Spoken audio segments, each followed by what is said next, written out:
Alright. Now, this was the last one. In the Bible, pain is definitely as a result of human sin, a tool for spiritual growth, and a temporary condition that God will ultimately eliminate. The Hebrew and Greek word for pain describes physical hurt, emotional grief, and hard labor or toil. Now, I'm not going to read it all, but I am going to scroll through it so that way the video can capture the words that are on the screen. And I'm going to go to the EVP to show y'all that I got the word from the EVP.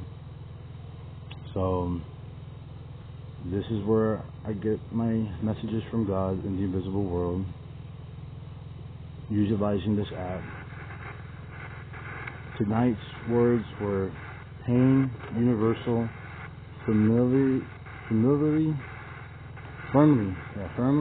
wildlife, and raw.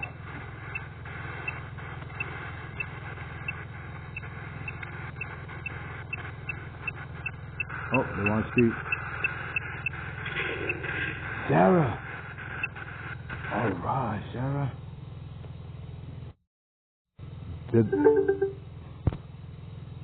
Uh-oh. Did the Wi-Fi cut out?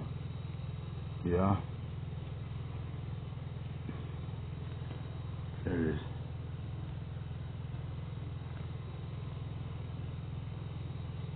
No, there it goes. I got it.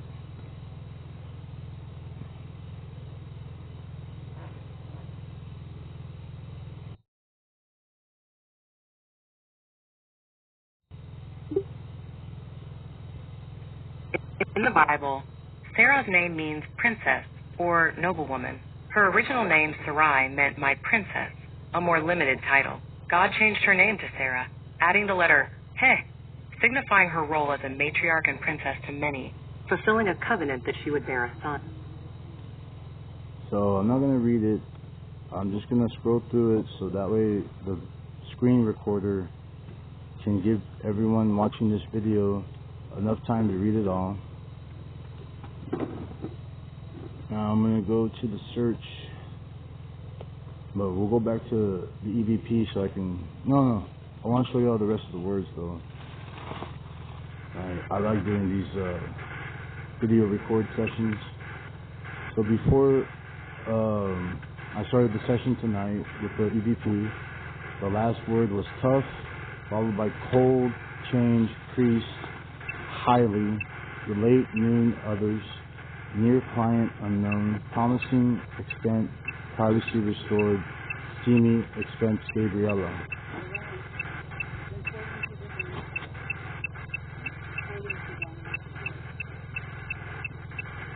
So the last video I did, I ended with the word priest.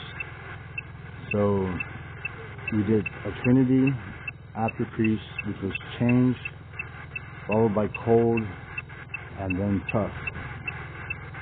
And tonight we've had raw, wildlife, firmly, universal, pain, Sarah, among.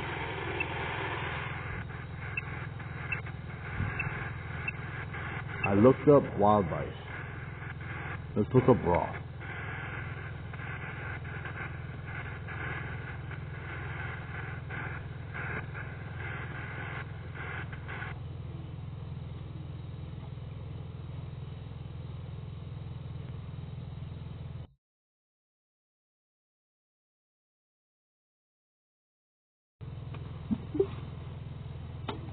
Biblically, raw generally means uncooked or unprocessed.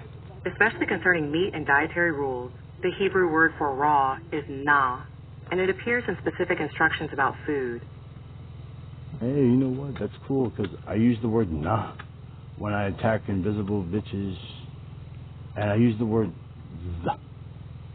the Z, nah, when they attack me to make it balanced, and I use Yoda, which means the one who knows, to balance out the nah and the Z. So I'm going to scroll down so that way anybody watching this video can read. And that should be enough time to read just about all of it, I think. Give it a second.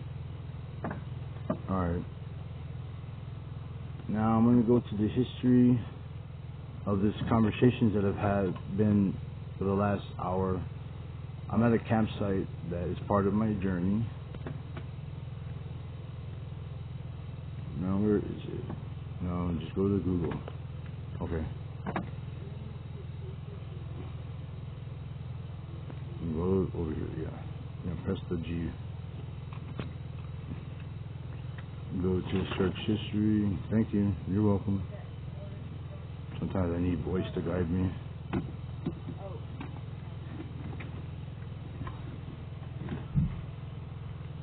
Check how long the video's been going for. Alright.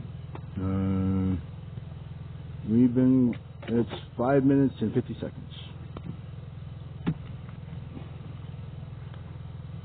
Alright.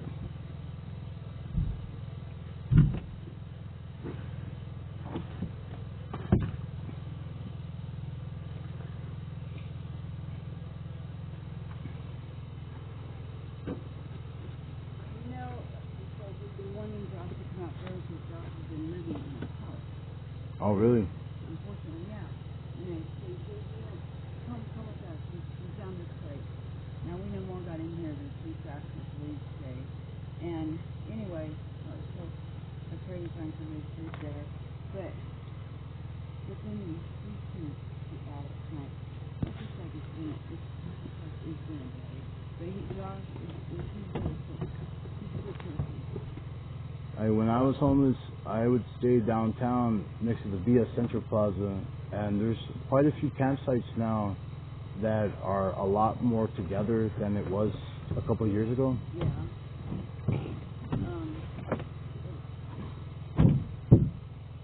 That would be my suggestion, because they get food every day.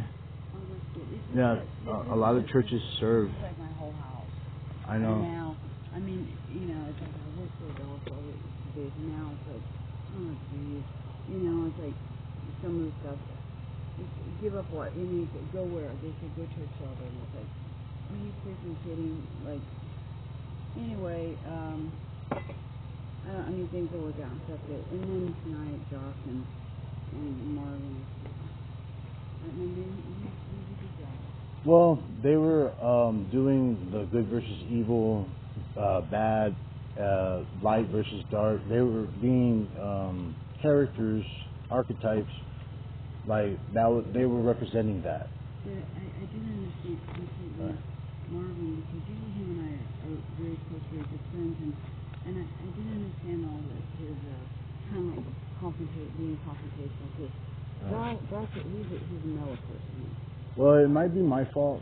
He was probably being defensive around me, because it turns out that Joshua, I needed to meet him, and I think Marvin was a test for like me and Josh to have this conversation tonight, and to meet y'all. Y'all kind of remind me of of Joseph and Mary.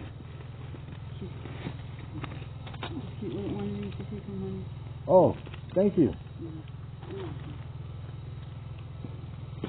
It was really, I mean, fascinating. This is like the best, the most fascinating conversation I've heard. Usually people get together and blah, blah, blah. You know, Right. it's like, I'm bored and well, and yeah, I know that. But tonight was really like uplifting, you know, even though nobody says to me a Bible study.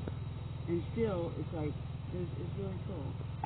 Yeah, that's how it usually is with me, because I'm trying to represent God in the flesh, and I'm a human. I'm not perfect, but I don't accept praise or worship. Like, I don't want nobody to praise me. I don't want nobody to worship me. I don't want riches. I don't want spoils. I don't want fame.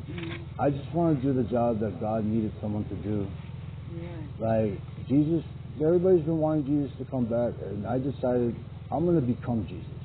So when people see me doing Jesus work in downtown in front of cameras, they don't see me. They see Jesus. That's actually what you are supposed to do, is become more godlike, you know, like, you know, do things right. So you're doing the right thing. And I thought you guys you're great tonight. It's fascinating. In fact, I don't normally cook or bake. Other people around seem to do better than me. But tonight I was thinking, oh my gosh, if any night over cooking for the kids tonight. You guys are, so Well, it's fine. Like, y'all didn't realize that it was going to be tonight. That, someone trying to represent God as full as I can, but at the same time, I'm human. I don't want to forget my human side, because if I get too God complex, then that loses people. You're right, yeah. Like, you're right, because my grandma used to do, I was telling Josh on the way out, my grandmother used to tell us stories, not telling me, but as we were doing things around the house, tell us stories, but it would be stories from the Bible. Right. And it was really fascinating, it was fascinating the way she told instead of, like Bible studies or something. I mean, it was cool the way she told it, because she told it in a way that we listened and stuff. Yeah, you guys are great. And like I said, he's really good. Like, almost every person in my life was a person from the Bible. Like, every person I meet is almost like there's someone in the Bible that you are from the past. That you're you now. Right. But in the past, in the Bible, you were someone back then during Jesus' time. Like, all of you are. Like, every person that lives today in another life, we were somebody else, and it's possible that we lived another life before that. I always think about God, like when I'm scared and I'm by myself, and I think about how Jesus felt, it's like everybody wanted to bring him up. Jesus.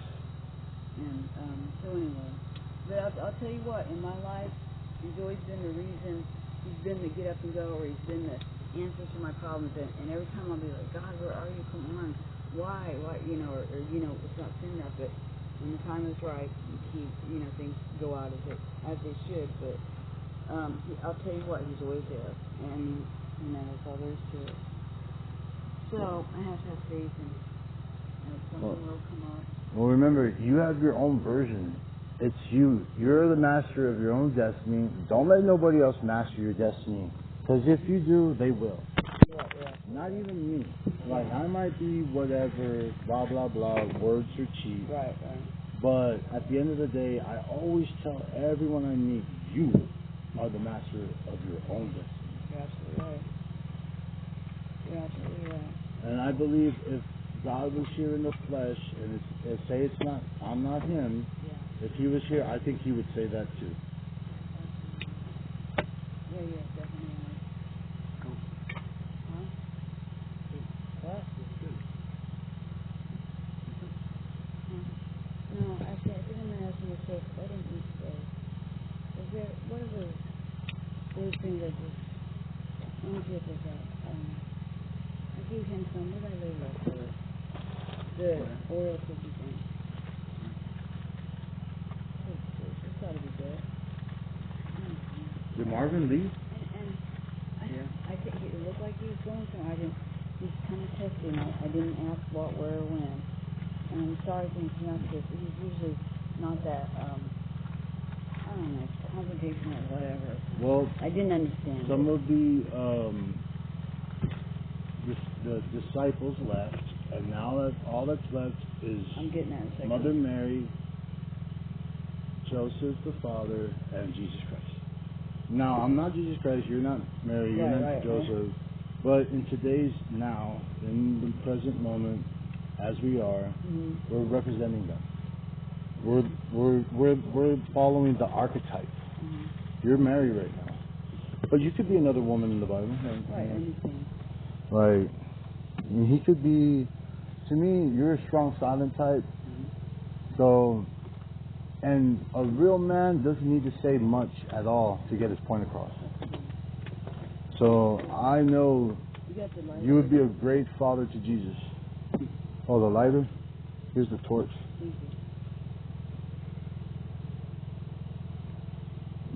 Yeah, I think the white Jesus, honestly, is a girl with a beard.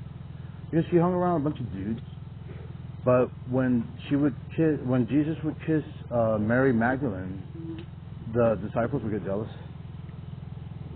Yeah, they would get jealous. That's why I think Jesus was a woman, the white one.